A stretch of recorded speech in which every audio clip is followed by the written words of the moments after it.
सर्व महायुती त्यांची आठवण झाल्याशिवाय राहत नाही। त्यांनी थोडा धीर धरला असता आणि असं पाऊल उचललं नसतं तर खूप आज तेही आनंदात सहभागी होऊ शकले असते। पण संपूर्ण राज्यभरातून पंकजाताईंच्या नेतृत्वावर ज्यांचा विश्वास होता त्या सर्व लोकांसाठी, त्या तळागाळातल्या वंचितांसाठी, शोषितांसाठी आज हा अतिशय स्वप्नपूर्तीचा आनंदोत्सवाचा क्षण आमच्या सगळ्यांना भेटायला जाणार आहात का आता प्राप्त झालेला आहे। पंकजाताई ऑलरेडी सगळ्यांना भेटून आलेल्या आहेत आणि जसं ताईंनी सांगितलं तसं प्रतिष्ठान त्यांच्या कुटुंबासाठी काय करतं आहे काही जाण्याचा विषय नाहीये, पण आम्ही त्यांच्या सोबत नेहमीच होतो आणि नेहमीच राहू। त्यामुळे ताईंनी त्यांची ऑलरेडी भेट घेतलेली आहे।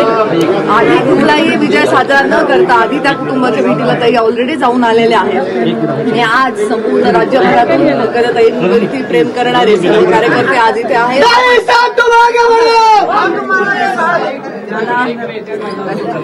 थँक्यू। आज आमच्या योगेश अण्णांच्या विजयाने भारतीय जनता पार्टी आणि महायुतीच्या विजयाचं खातं विधान परिषदेमध्ये ओपन झालेलं आहे। खूप आनंदाचा क्षण आमच्या सगळ्यांसाठी, अतिशय आनंदाची आणि ज्याला खऱ्या अर्थाने स्वप्नपूर्तीची भावना म्हणता येईल ती भावना आहे। अनेक दिवस आम्ही त्या क्षणाची वाट बघत होतो। आज पंकजाताईंवर विश्वास ठेवून त्यांच्या नेतृत्वावर त्यांच्या पाठीशी प्रत्येक कठीण काळामध्ये उभं राहिलेल्या प्रत्येक माणसाचा हा विजय आहे।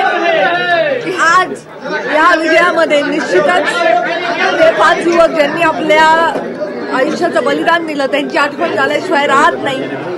त्यांनी थोडा धीर धरला असता आणि असं पाऊल उचललं नसतं तर खूप आज तेही आनंदात सहभागी होऊ शकले।